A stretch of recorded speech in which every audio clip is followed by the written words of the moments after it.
ഈ നക്സലൈറ്റ് എന്ന് പറയുന്ന ഇഷ്യൂ പോലും ശരിക്കും അതിനെ സോർട്ട് ഔട്ട് ചെയ്ത് അവരെ ബിലീഫ്സിലോട്ട് കൊണ്ടുവന്ന് നക്സലിസം മാറ്റിയത് ഈ പറയുന്ന മിഷണറിമാരുടെ പങ്ക് വലിയ പങ്കാണ് അവർ വഹിച്ചത്.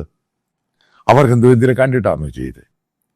അപ്പോൾ ഇന്ത്യയുടെ ഭരണഘടനയ്ക്ക് എതിരായിട്ട് പ്രവർത്തിക്കുന്നൊരു വലിയ വിഭാഗം ഈ മോദി ഭരണത്തിനകത്ത് പല ഭാഗത്തും, പ്രത്യേകിച്ച് നോർത്ത് ഇന്ത്യയിലും വെസ്റ്റേൺ ഇന്ത്യയിലും ഭയങ്കരമായിട്ടുണ്ടായി. അതുകൊണ്ടാണ് കാത്തലിക്സ് പള്ളികളും, ഈ കാത്തലിക്സ് പള്ളിക്ക് ഇവർ ധാരണ കുരിശ് കഴിഞ്ഞ് അറ്റാക്ക് ചെയ്യുക, കന്യാസ്ത്രീകളുടെ വസ്ത്രം കണ്ട അവരെ അറ്റാക്ക് ചെയ്യുക. അത് ജാർഖണ്ഡിലുണ്ടായില്ലേ, ഒറീസയിലുണ്ടായില്ലേ, പലയിടത്തും ഉണ്ടാകുന്നുണ്ട്. പിന്നെ ഞാൻ ഇതിൻ്റെ അകത്ത് കൺക്ലൂഡ് ചെയ്യുന്നൊരു പാർട്ട്, ഇപ്പം ഞാൻ ഈ ക്രിസ്ത്യൻ ഇതിനെപ്പറ്റിയും കൺവേർഷനാണെങ്കിലും മതത്തെ പറ്റിയൊക്കെ ഇന്ത്യയെ പറ്റി കുറച്ച് ഡീപ്പായിട്ട് പഠിച്ച ഒരാളാണ്. ഏറ്റവും കൂടുതൽ ഈ നമ്മൾ നോക്കുവാണെങ്കിൽ കഴിഞ്ഞ 30 വർഷം കൊണ്ട് ഏറ്റവും കൂടുതൽ റെസിസ്റ്റൻസ് ഉണ്ടായ സ്ഥലമാണ് പഞ്ചാബ്.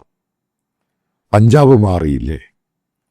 പഞ്ചാബിലൂടെ പോയി അവിടുത്തെ ദളിതായിട്ടുള്ള സിഖുകാരും മറ്റുള്ളവരോടെ പോയി അവർ കൺവേർട്ടായി പോയി.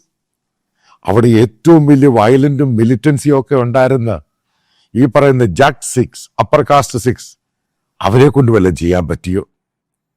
കാരണം ഈ പറയുന്ന ബജരാങ് ദളിനേക്കാളും ഭയങ്കര, കാരണം വെപ്പൺസ് വെച്ച് നടക്കുന്നവർ, അവരെ കൊണ്ട് തടയാൻ പറ്റിയോ? ഇത് തടയൊന്നും നടക്കത്തൊന്നുമില്ല. നിങ്ങളുടെ കമ്മ്യൂണിറ്റിക്കകത്ത്, ഹിന്ദു കമ്മ്യൂണിറ്റിക്കകത്ത് കാതലായ മാറ്റം ഉണ്ടായില്ലെങ്കിൽ ഇത് ഒഴുകിപ്പോകും. ഞാൻ കൃത്യമായിട്ടങ്ങ് പറയാം.